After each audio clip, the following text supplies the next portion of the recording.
और प्रहलाद जी महाराज ने सुंदर स्तुति की।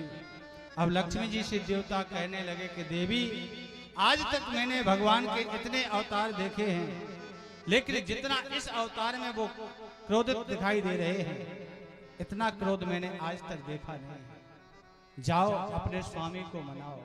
लक्ष्मी जी कहने लगी, मेरी तो हिम्मत नहीं है कि हम जाएं। इतनी क्रोध अवस्था में मैंने अपने स्वामी को कभी नहीं देखा। मैं नहीं जाने वाली। कौन जाएगा? देखो, जंगल में शेर से सब डरते हैं, डरते क्यों नहीं? लेकिन जो शेर का बच्चा होता है वो कभी शेर से नहीं डरता।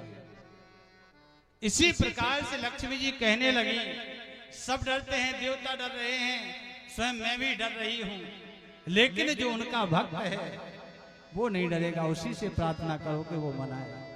आज प्रहलाद जी से कहा, प्रहलाद जी ने बड़ी सुंदर स्तुति की। आज अंक में भर लिया और हाथ फेरने लगे। बेटा, अब तुम्हें चिंता नहीं करनी, तुम मेरी शरण में आ गए हो, मांगो क्या चाहते हो। प्रहलाद जी कहने लगे, प्रभु बस आपकी शरण चाहिए, आपकी कृपा चाहिए। भगवान ने आशीर्वाद दिया। आज इस पृथ्वी का राज होकर के श्री प्रहलाद जी महाराज अपने पुत्र विरोचन को राज देकर के चले गए। और विरोचन का पुत्र जो हुआ, जिसका नाम है बलि, बलि ने देवताओं पर आक्रमण किया। देवता लोग छुपने लगे। माता अदिति ने देखा कि हमारे बेटा बड़े दुखी हैं। देवताओं की माता कौन है? अदिति। और दैत्यों की माता दिति। ये दोनों कश्यप जी की पत्नी हैं। कश्यप जी से अदिति प्रार्थना करने लगी, स्वामी ऐसा कोई उपाय बताओ जिससे हमारे पुत्र सुखी हो जाएं, पुत्रों को सुख मिले। माताओं ध्यान देना, अगर आपकी संतान दुखी है और आप उनको दुखी नहीं देखना चाहती हो, तो एक व्रत है जिससे हर माँ को अपनी संतान से सुख मिलेगा। वो कौन सा व्रत है बताओ? कोई जानता है? अच्छा, भागवतें कितनी सुन रही? हाथ उठाओ जिसने भागवत सुनी हो। ऐसा कौन सा व्रत पूछा था माता अदिति ने कश्यप जी से? वो कश्यप ने कौन सा व्रत बताया था? यही तो विडंबना है। एक सज्जन बोले, महाराज पहले इतनी भागवतें नहीं होती थी, इतनी कथाएं नहीं होती थी, वो आज जितनी कथाएं बढ़ रही हैं उतनी कठिनाइयां बढ़ रही, परेशानी बढ़ रही है। कारण क्या है? कथाएं खूब हो रही हैं, लेकिन व्यक्ति के अंदर अंतर नहीं आ रहा है। कारण उसका ये है कि हर व्यक्ति, कई ऐसे व्यक्ति हैं कि जो कथा को मनोरंजन से सुनते हैं, मनोरंजन की दृष्टि से, इनका मनन नहीं करते, चिंतन नहीं करते। जब तक मनन नहीं करोगे, चिंतन नहीं करोगे, तो कथा का आपको लाभ नहीं मिलेगा, कथा समझ में नहीं आएगी। कश्यप जी महाराज से जब माता अदिति ने निवेदन किया,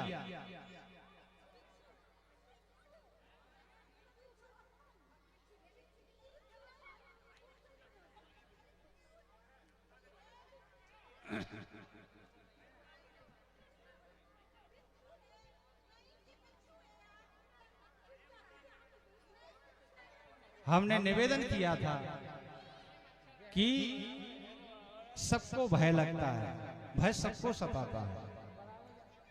आज माता अदिति कश्यप जी से कहने लगी कि प्रभु कोई ऐसा उपाय बताओ जिससे हमारे पुत्रों को सुख मिले। तो कश्यप जी महाराज कहने लगे कि देवी, मैं तुम्हें 12 दिन का एक व्रत बतलाता हूं, ध्यान से सुनना। 12 दिन का व्रत है।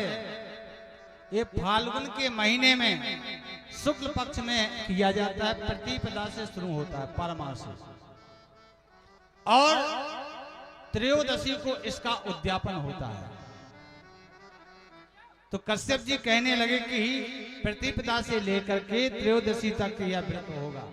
सबसे पहले प्रातः काल उठ करके यज्ञेश भगवान की स्तुति करना। तो इस व्रत का नाम क्या है? पयो व्रत। पयोव्रत का मतलब इसको दूध पी करके रहना पड़ता है, दूध पी करके रहो। और भगवान की स्तुति कैसे करना है? यज्ञ से यज्ञ पुरुषास युत तीर्थ पादा तीर्थ श्रवा श्रवण मंगल नाम देया आपन्न लोक व्रजिनो पसमो दयाद्या सन्नाकृदीश भगवन नसीदीन नाथ। प्रातः काल उठ करके भगवान की पूजा करो, इस श्लोक से भगवान की स्तुति करो।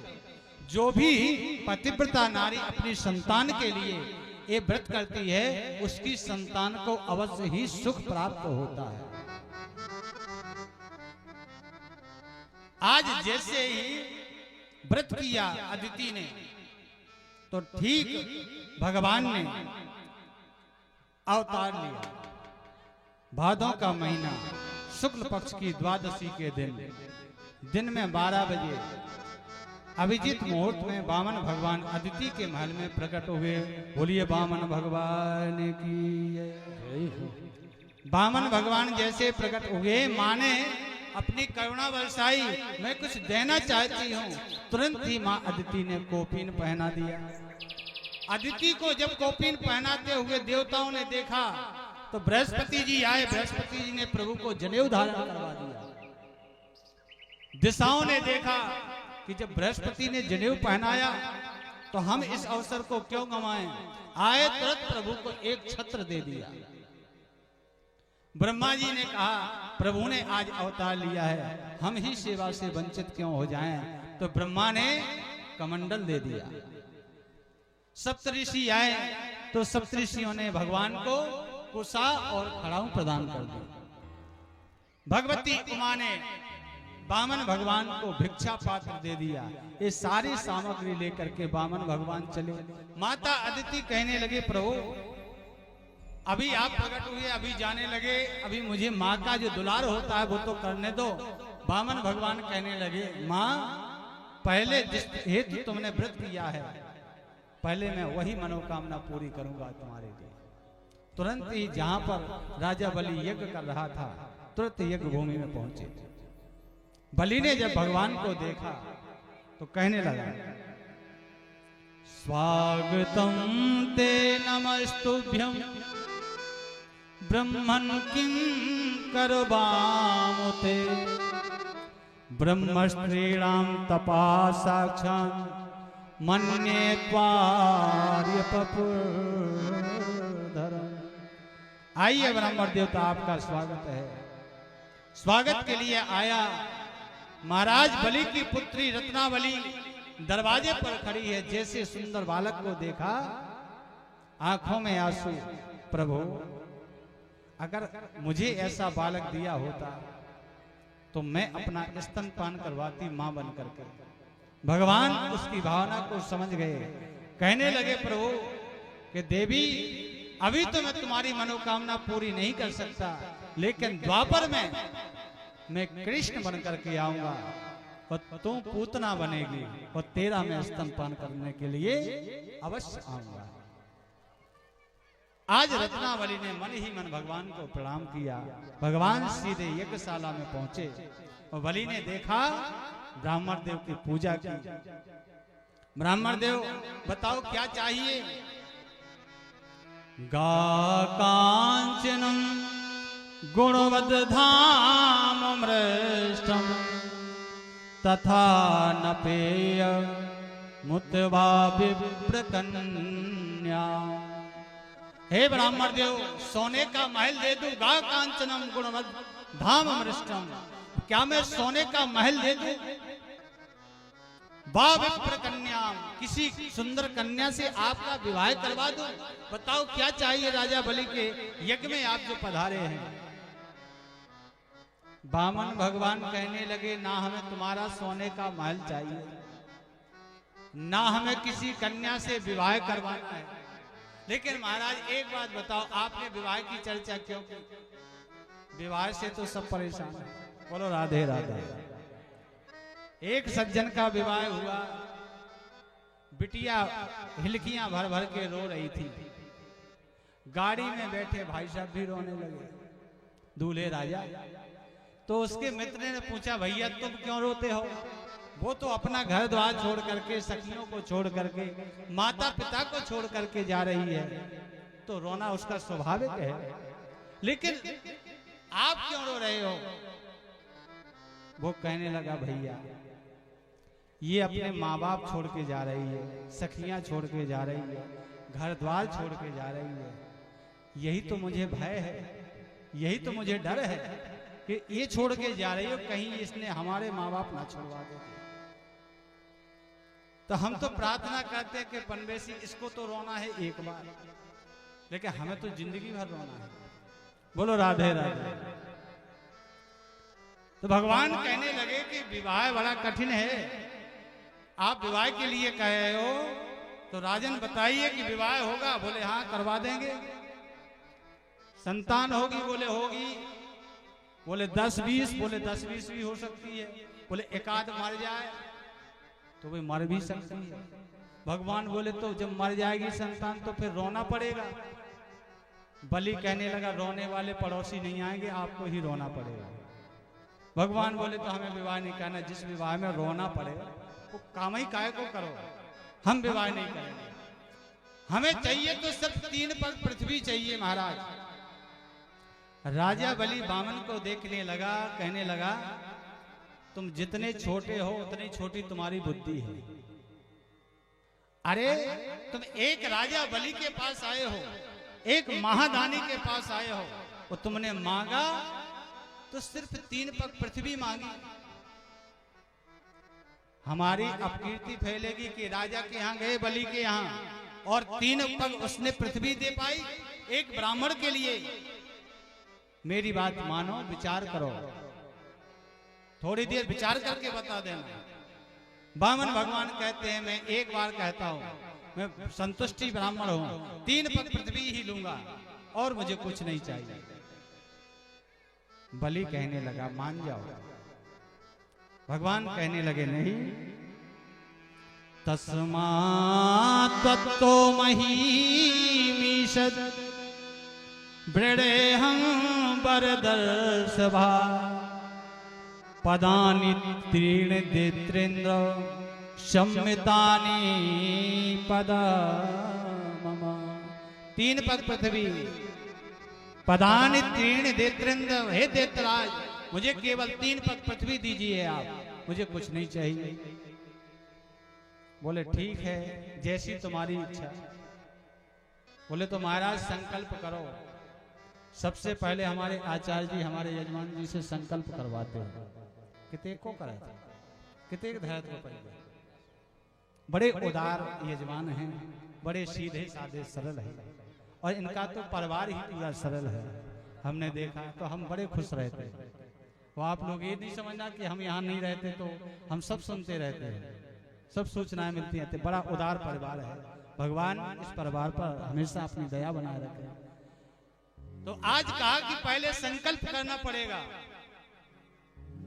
अब संकल्प के लिए जैसे कमंडल से जल निकाला, शुक्राचार्य जी ने देखा, बोले बेटा रुक जाओ, ये क्या कर रहे हो तुम इसको क्या समझ रहे हो? छोटा बालक समझ रहे हो?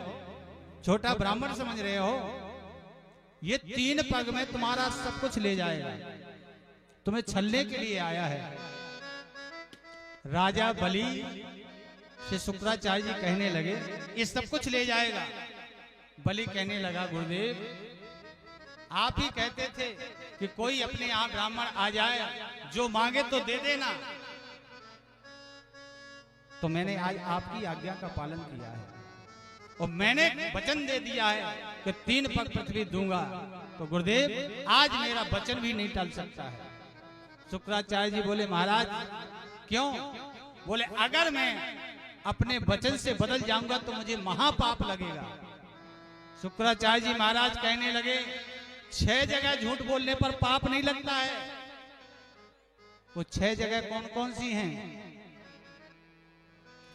स्त्री नर में विवाहे च वृत्यर्थे प्राण संकटे गो ब्रह्मणार्थ हिंसायाम नानर्तम स्याजुगोप्सितम।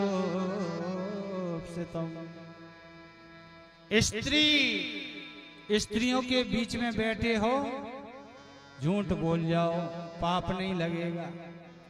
श्रीमती जी कहें करवा चौथ पे के 2000 की ले आई हो, कह दो हो ले आए, बोलो राधे राधे, पाप नहीं लगेगा। स्त्रियों के बीच में हंसी मजाक में अगर झूठ बोल दोगे पाप नहीं लगेगा। और दूसरा पाप कहां नहीं लगता है, कन्या के विवाह में अगर झूठ बोलने से काम चल जाए, झूठ बोल जाओ। अब ये मत सोचना कि महाराज ने कह दिया कि 10 लाख देना है और दो 1 लाख, गोली चल जाए को महाराज ने तो कही थी। बोलो राधे राधे। झूठ कितना बोलना है इस पर भी ध्यान रखो, ये नहीं कि बिल्कुल ही पूरी ही पैसा बचा जाओ। पहली बात तो ये है कि ये दहेज का जहर किसी को ना पिलाना और ना खुद पीना, ये एक ऐसा जहर है कि इससे तुम्हारी बेटी घुट घुट करके मरेगी। मृत्यु एक बार आती है, लेकिन ये दहेज का जहर जो ऐसा है कि तुम्हारी बेटी घुट घुट के मर जाएगी। तो विवाह में अगर झूठ बोलना पड़े बोल जाओ, पाप नहीं लगेगा। अगर धन नष्ट हो रहा है और तुम्हारे झूठ बोलने से धन बचता है, झूठ बोल जाओ, पाप नहीं लगेगा।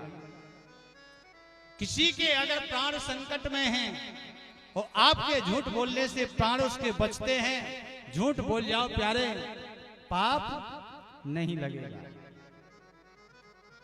और गौ की हत्या हो रही हो, कोई पापी गाय को मारने के लिए आ रहा हो, वो पूछे ये गाय कहां गई, आप झूठ बोल जाइए, आपको पाप नहीं लगेगा।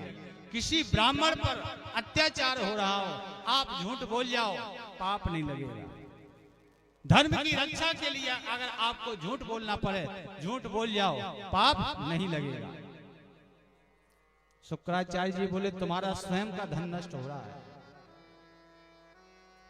नान्यत्रम स्याजुगोप्सितम, आपका जब स्वयं का धन नष्ट हो रहा है प्यारे, तो झूठ बोल जाओ राजन, तुम्हें कदापि पाप नहीं लगेगा। बलि कहने लगा गुरुदेव मैंने वचन दे दिया है, अब मैं पीछे हटने वाला नहीं हूं। बलि कहने लगा यह कोई है कैसे भी हैं, भिक्षुक हैं या भगवान यही है। कोई है कैसे भी हैं, भिक्षुक हैं या भगवान यही। कैसे भी हैं यह चुप हैं भगवान नहीं।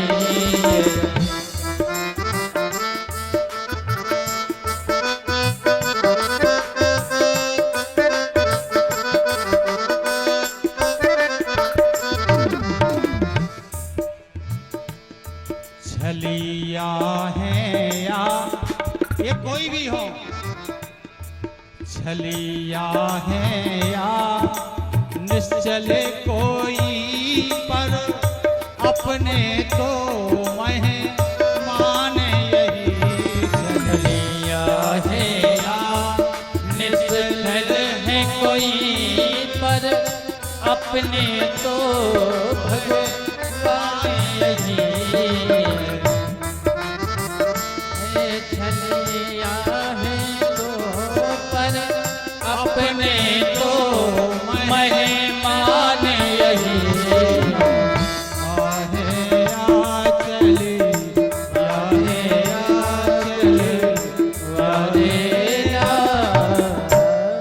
इसलिए गुरुजी कोई भी है हमारे लिए तो मेहमान है, हमारे लिए तो ब्राह्मण देवता है। इसलिए जो मैंने वचन दे दिया वो टलने वाला नहीं है। आज जैसे संकल्प के लिए जल निकालने लगे तो कमंडल से जल नहीं निकला। क्यों? शुक्राचार्य जी बोले हमारे देख के हमारे चेला का अनर्थ हो जाए, कभी नहीं हो सकता। बाबा तुलसी लिखते हैं सुंदर लाइन में, हरहि शेष धन शोक न हराई, हरहि शेष धन शोक न हराई, हरहि शेष धन शोक न हराई, हरहि शेष धन शोक न हराई, हरहि शेष धन शोक न हराई, सो गुरु घोर नरक मोह पराई, तो दुर्मोह नरक मोह करही, हरहि शेष धन शोक न हराई, जय राम जय राम जय जय राम, जय राम जय जय राम,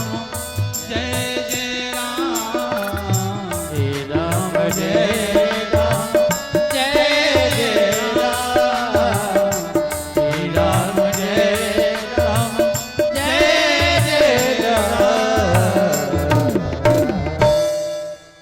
हरहि शिष्य धन शोक न हरहि, सो गुरु घोर नरक मोह पराई।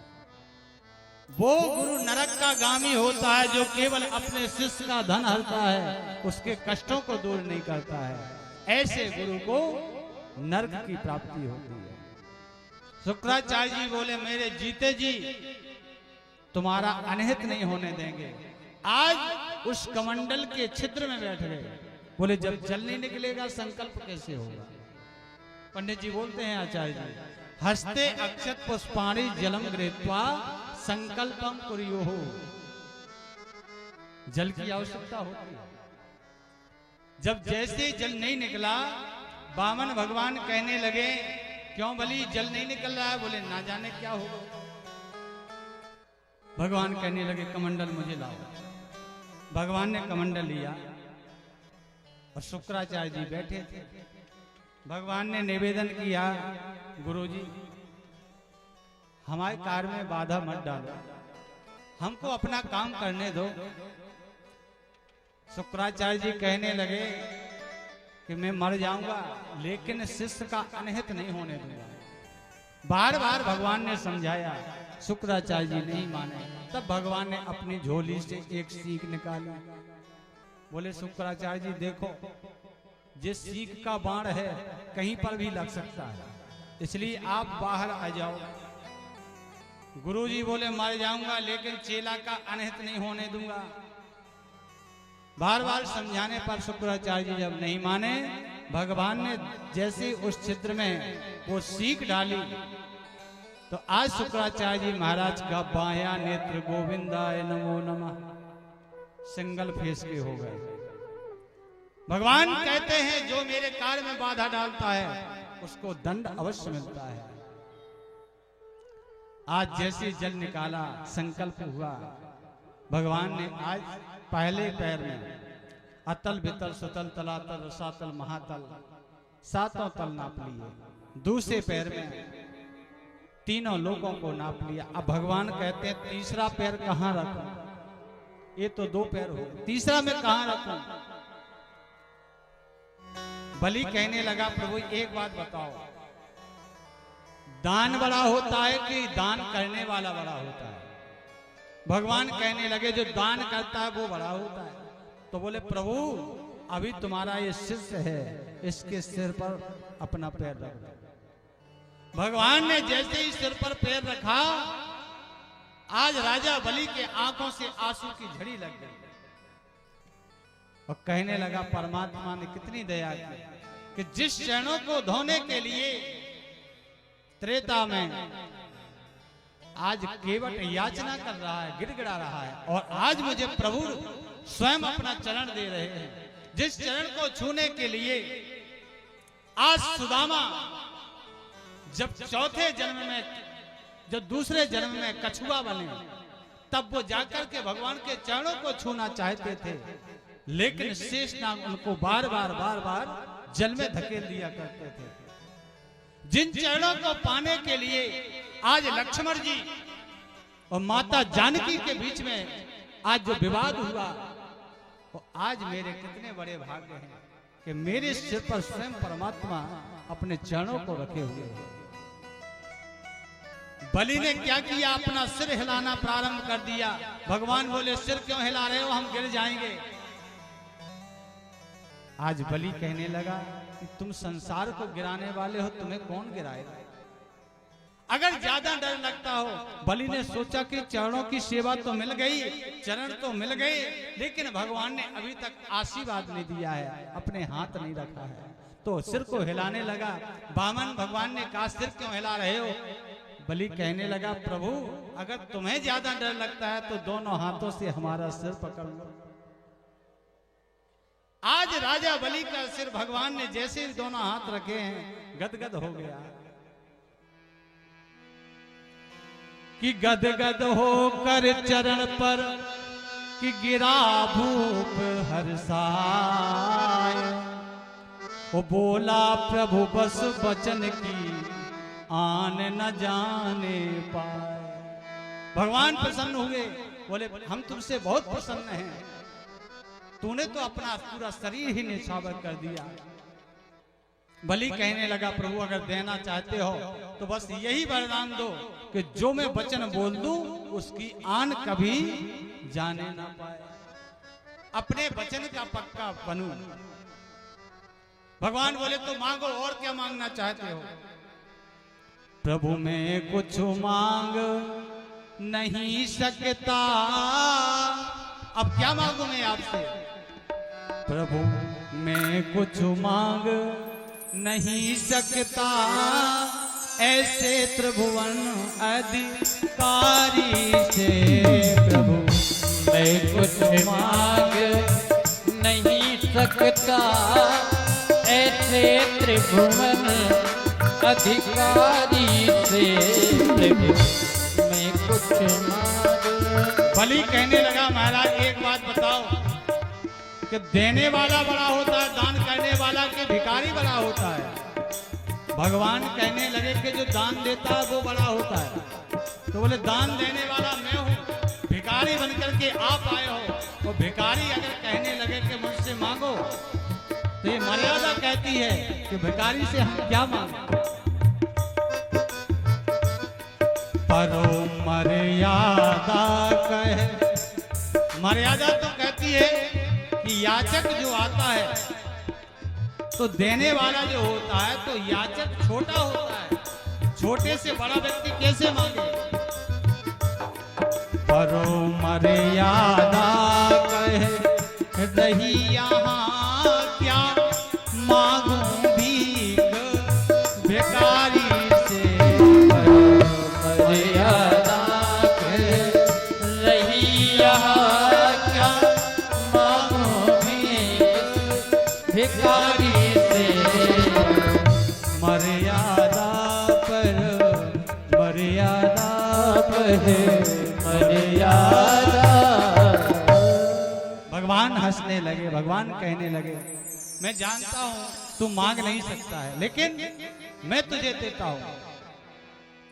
प्रणत पाल कहने लगे कि धन्य वीर प्रणपाल, वो दिया तुम्हें आजन्म तक कि सुतल लोक का राज। जाओ मैंने तुम्हें सुतल लोक का राजा बना दिया।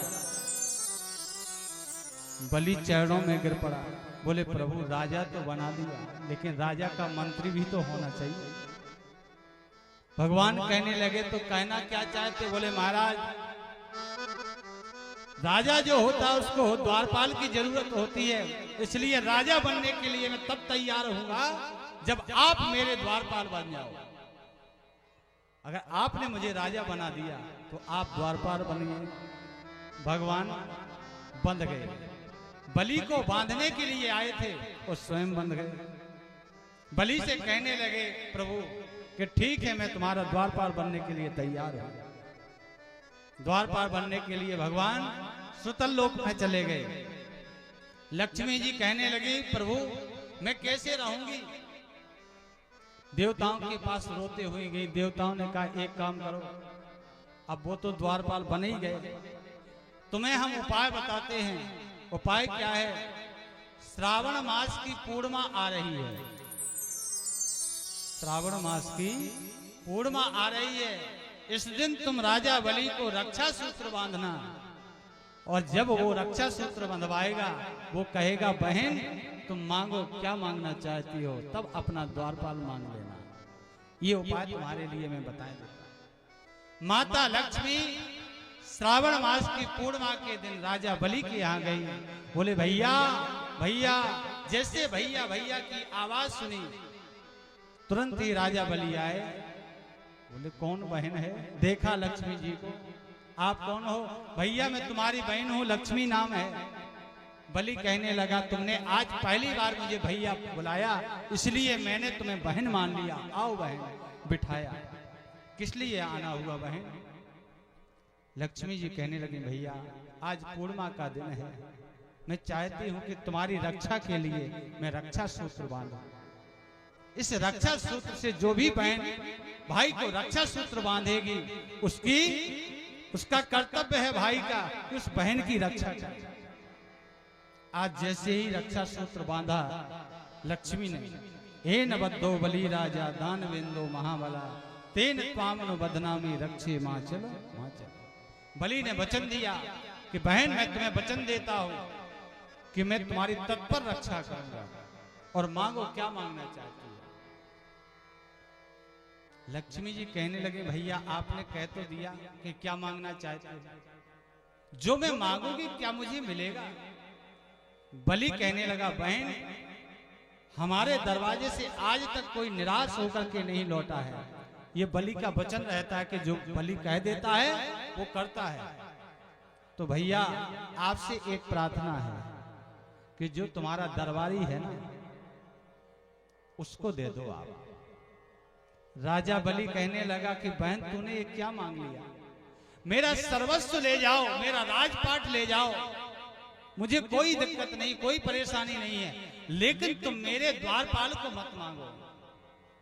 वह चरणों में गिर पड़ा है, गिड़गिड़ाने लगा, बहन तू मेरे द्वारपाल को मत मांग।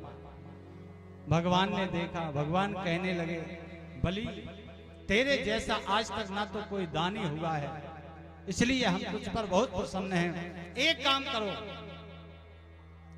तुम्हारे यहां हम 4 महीने के लिए अवश्य आएंगे द्वारपाल बनने के लिए, और 8 महीने हम लक्ष्मी के साथ रहेंगे। तब भगवान उसी समय से आषाढ़ मास की शुक्ल पक्ष की एकादशी, जिसका नाम है देवशयनी एकादशी, उसी दिन भगवान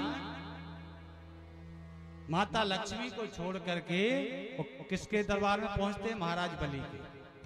और कार्तिक मास की शुक्ल पक्ष की एकादशी, जिस एकादशी को हम देव उठनी एकादशी बोलते हैं, उस दिन भगवान वापस आते हैं। इन 4 महीनों के बीच में कोई विवाह नहीं होता है। अब आजकल तो होने लगे, बोलो राधे राधे। आजकल तो आषाढ़ में लो, सावन में लो, भादों में लो, पूस के महीना में लो, अब विवाह तो याद रखो, विवाह भी आप करो तो संस्कार होना चाहिए विवाह के। अब फोटोगन में तो लग जाता 15 से 4 घंटा, और पंडित जी से कहा, पंडित जी जल्दी पढ़ो, मानते जल्दी पढ़ो, उतने जल्दी मतलब तो जल्दी ब्याह हो जाता, और जल्दी 2 जने पहुंचत कोर्ट में, बोलो राधे राधे। तलाक भी बहुत जल्दी होता है, इसलिए जल्दी ना करो। संस्कार जो होते हैं विवाह के, जितना समय लगता है उतना समय आप पंडित जी को दीजिए। जो समय आज मंगलाचरण का होता है उस समय तुम्हारी फोटो खींचेगी, संस्कार भूल गए। आज लक्ष्मी जी प्रसन्न हुई। श्री सुखदेव जी कहते हैं, राजन, और अब हम तुम्हें सूरवंश की कथा को सुनाते हैं। 10:30 बज गए। सूरवंश की कथा जो भागवत में आई है 9वें स्कंद में, सिर्फ 2 अध्यायों की कथा है, ज्यादा बड़ी राम कथा नहीं है। कि राम कृष्ण दो एक हैं, अरे अंतर नहीं निमेष, इनके नयन गंभीर हैं, अरे उनके चपल विशेष। राम और कृष्ण एक ही हैं, लेकिन हमारे राम जी सीधे साधे और हमारे कन्हैया टेढ़े। आप कहीं इनकी मूर्ति खरीदो, इनकी फोटो खरीदो कन्हैया की, तो जे टेढ़े मिले, सीधे जे खड़े भी नहीं रह सकते, तो इनका जीवन भी बड़ा टेढ़ा है। और राम जी को कहीं देखो तो राम जी टेढ़े दिखाई नहीं देंगे, आपको सीधे खड़े दिखाई देंगे, क्योंकि राम जी बड़े सीधे हैं। नारायण के पुत्र हुए ब्रह्मा, और ब्रह्मा के पुत्र हुए मरीचि, और मरीचि के पुत्र हुए महाराज कश्यप, और कश्यप के पुत्र का नाम है विवस्वान, जिनको हम सूर्य कहते हैं। और इन्हीं के साथ सूर्यवंश का प्रारंभ हुआ, और सूर्य से जो पुत्र हुआ उसको हम वैवस्वत मनु कहते हैं। वैवस्वत मनु के सुदुम्न सहित 10 पुत्र हुए। 10 पुत्रों में से एक कन्या है जिसका नाम था सुकन्या। सुकन्या जिसका विवाह च्यवन ऋषि महाराज के साथ हुआ। इन्हीं के वंश में नभग, नभग के हुए नाभाग, और नाभाग के हुए अम्बरीश, अम्बरीश के हुए युवनाश, और युवनाश के हुए मानधाता, मानधाता के महाराज मुचकुंद जी हुए। मुचकुंद जी के त्रिवंदन हुए, त्रिवंदन के त्रिशंकु हुए, और त्रिशंकु के हरिश्चंद्र हुए। हरिश्चंद्र के ही वंश में एक राजा हुए जिनका नाम था भागीरथ।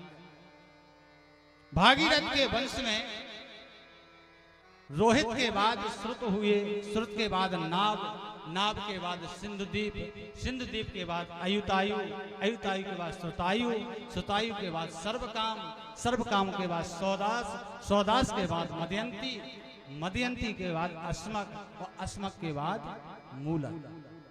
ये मूलक कौन है, विचार करिए।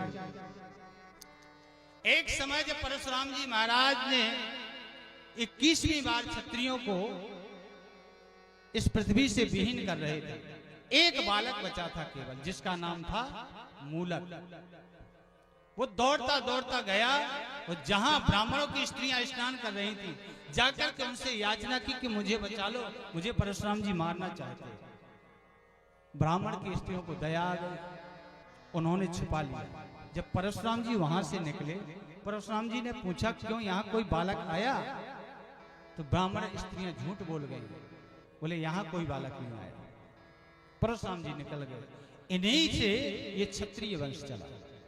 मूलक के हुए एक महाराज दशरथ, और दशरथ के हुए एडविड, और एडविड के हुए विश्वसह, विश्वसह के हुए खटवांग, खटवांग के हुए दीर्घबाहु, और दीर्घबाहु के हुए रघु, और रघु के हुए अज, और अज के हुए महाराज दशरथ। एक 50 पीढ़ी की वंशावली श्री सुखदेव जी महाराज ने महाराज परीक्षित को सुनाई। एक बार महाराज दशरथ चिंतातुर हो गए कि मेरे कोई संतान नहीं है। आइए रामायण में प्रवेश करते हैं। सूक्ष्म में राम कथा को लेकर के चलें कि एक बार भूपति मन माही, एक बार अरे भूपति मन माही, एक बार भूपति मन माही, भई कलानी मोरे सुतनाई, भई गलानी मोरे सुतनाई, भई गलानी मोरे सुतनाई। जय राम जय राम, सिया राम जय।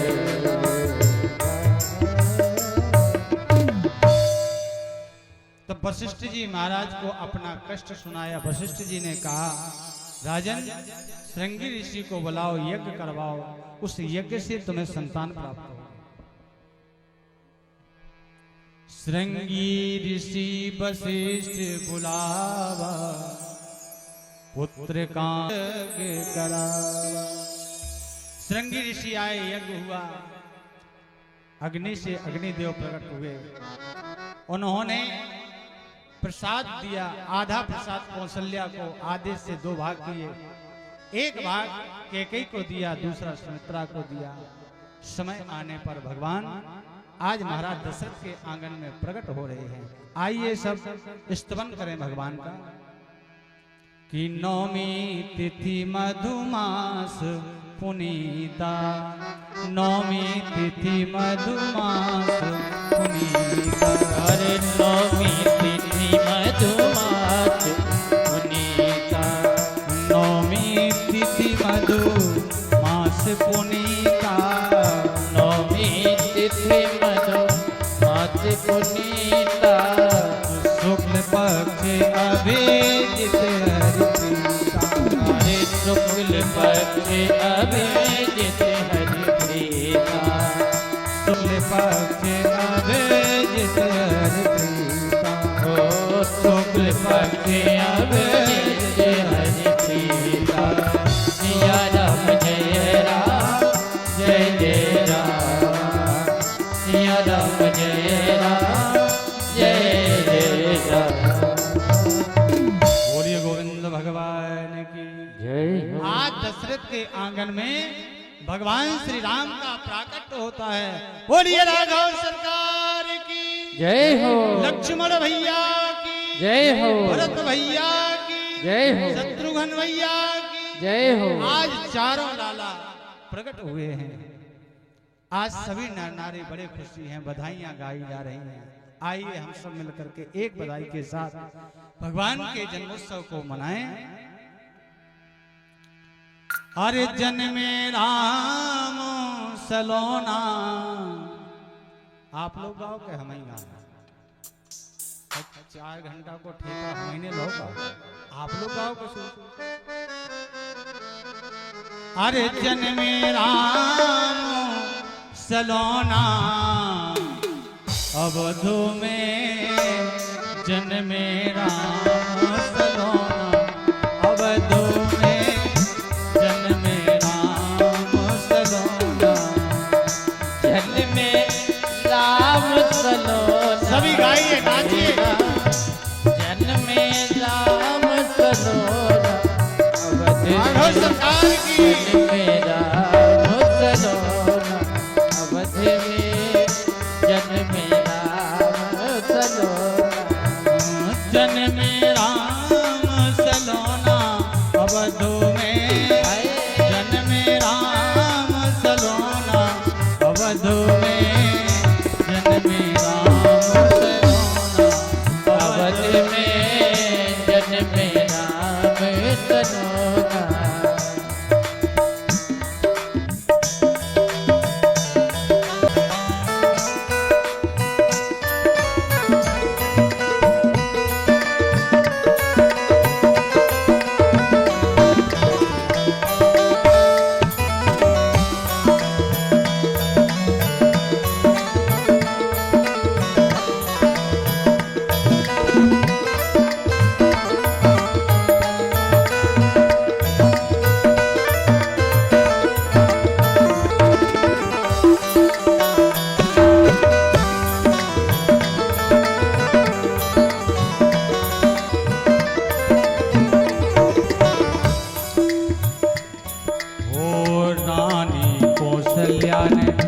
बेटा जाए, रानी कौशल्या ने बेटा जाए, रानी कौशल्या ने, रानी कौशल्या ने बेटा जाए, रानी कौशल्या ने बेटा जाए। ओ दशरथ जू ने छोना अवध में, दशरथ जो ने छोना अवध में जन्म सराना, अवध में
जुड़ानी रानी कौशल्या की रानी कौशल्या की कुख जुड़ानी रानी कौशल्या की कुख जुड़ानी ओ दशरथ जू के नैना अवध में दशरथ जू के नैना अवध में हरि बोल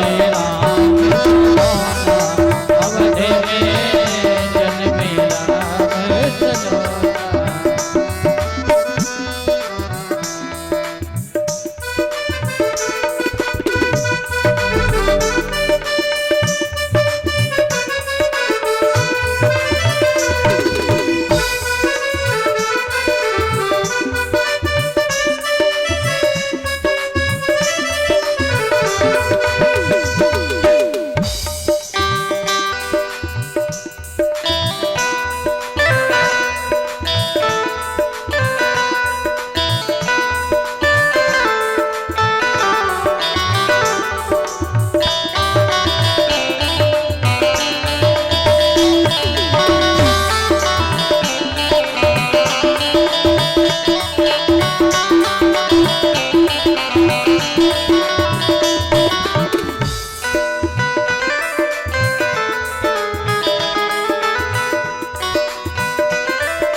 पूरी अयोध्या को सजाया गया।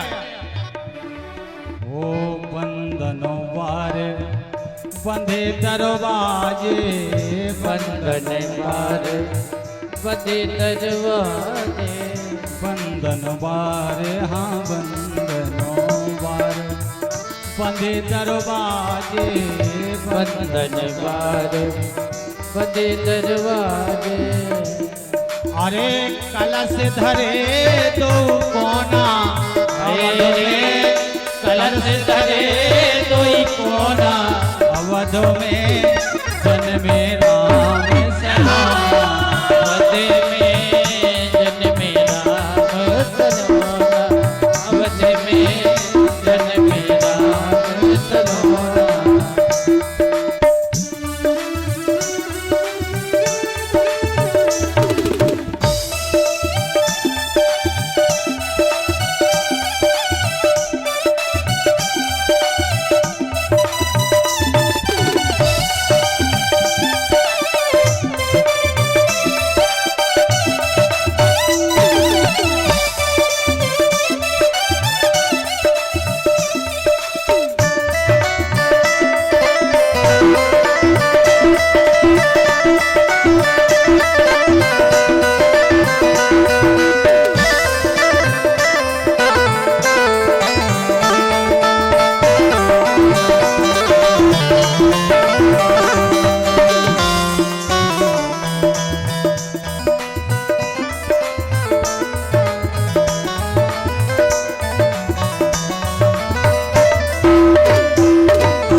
पालने को कैसे सजाया गया है।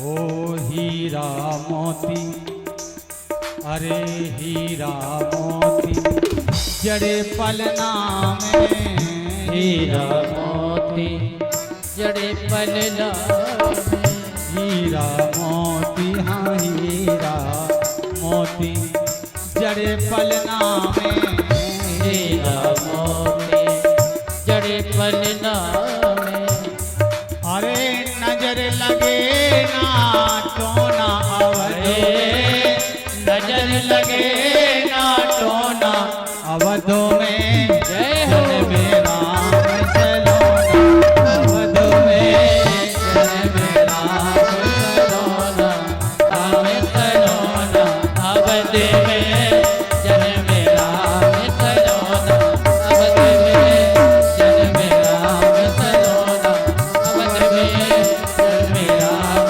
सलोना अवध में जन्मे राम सलोना अवध जन्मे राम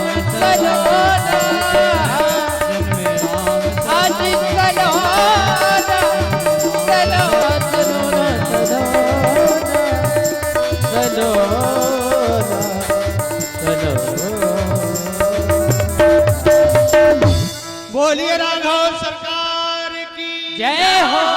आज चारों भैया आंगन में खेल रहे हैं। एक बार विश्वामित्र जी महाराज आए, निवेदन किया दशरथ जी महाराज से कि हम यज्ञ करते हैं, राक्षस यज्ञ नहीं होने देते हैं। आप अपने दशरथ जी ने कहा, सब सुत मोहि प्राणन की नाई, राम देत नहीं बनत गोसाई। मना किया। तब वशिष्ठ जी महाराज ने समझाया। तब श्री विश्वामित्र जी महाराज दोनों पुत्रों को लेकर के गए, यज्ञ ताड़का का वध किया और निमंत्रण आया जनकपुरी से। राम जी, लक्ष्मण और विश्वामित्र जी उस स्वयंवर में गए। दूर दूर से राजा पधारे। जनक जी की शर्त थी कि जो भी इस धनुष को तोड़ेगा उसी के साथ में अपनी बेटी सीता का विवाह कर दूंगा। किसी ने उस धनुष को तोड़ नहीं पाया। तब विश्वामित्र जी महाराज ने आज्ञा दी, परशुराम लक्ष्मण संवाद हुआ। पत्रिका भेजी गई, भरत शत्रुघ्न और महाराज दशरथ बारात लेकर के आए। विवाह संपन्न हुआ और अवध में चारों भैया चारों बहुएं पहुंची। बड़े धूमधाम से विवाह हुआ। कर्मों की गति बड़ी निराली। आज मंत्रा ने कैकेयी को भड़काया और कैकेयी ने महाराज दशरथ से 2 वरदान मांगे। पहला वरदान क्या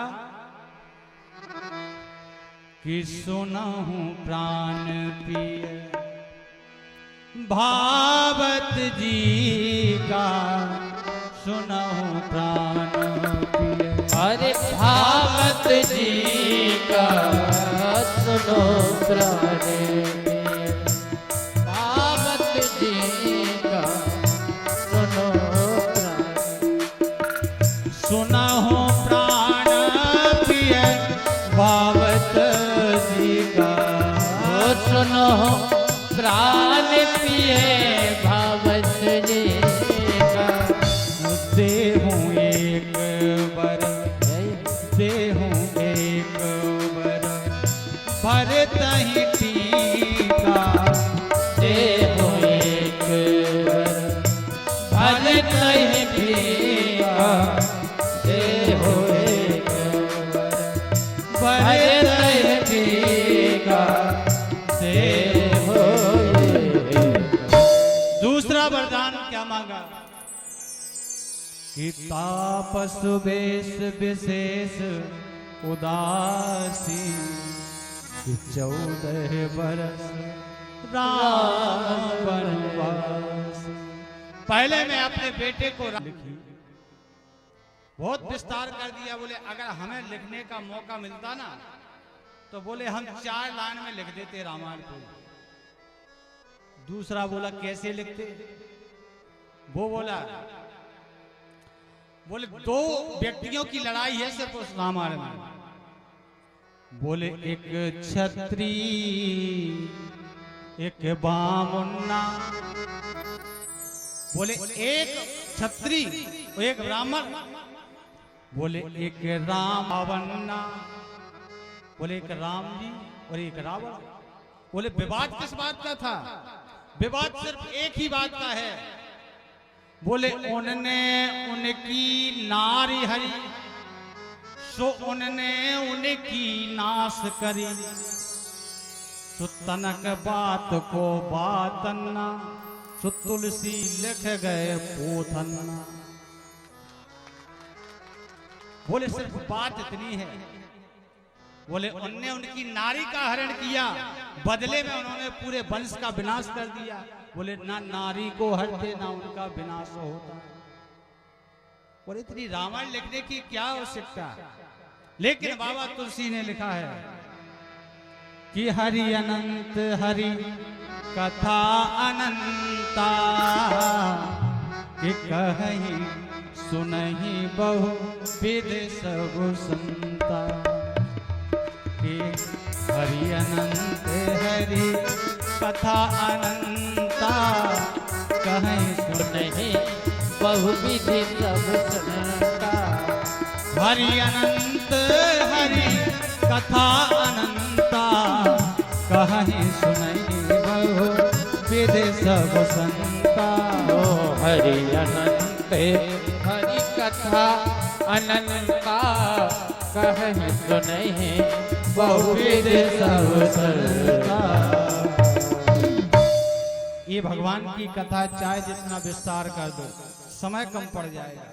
2 अध्यायों की कथा श्री सुखदेव जी महाराज ने राजा परीक्षित को सुनाई। राजा परीक्षित से कहने लगे, सुखदेव जी महाराज आप क्या विचार करें, आप क्या सुनने की इच्छा है? बोले महाराज अभी मन संतुष्ट नहीं हुआ, क्योंकि उस माधव की कथा को सुनने के लिए मेरा मन लालायित है। तब श्री सुखदेव जी महाराज ने चंद्रवंश की कथा का कहना प्रारंभ किया। कथितो वंश विस्तारो भवता सोम सूर्यो राज्ञां चोभय वंश्याणां चरितं परमाद्भुतम्। श्री सुखदेव जी महाराज कहते हैं, राजन अब हम तुम्हें उन परमात्मा भगवान कृष्ण के प्रकट होने की कथा सुनाते हैं। चंद्रवंश का विस्तार करते हुए आज श्री सुखदेव जी महाराज कहते हैं, चंद्रवंश में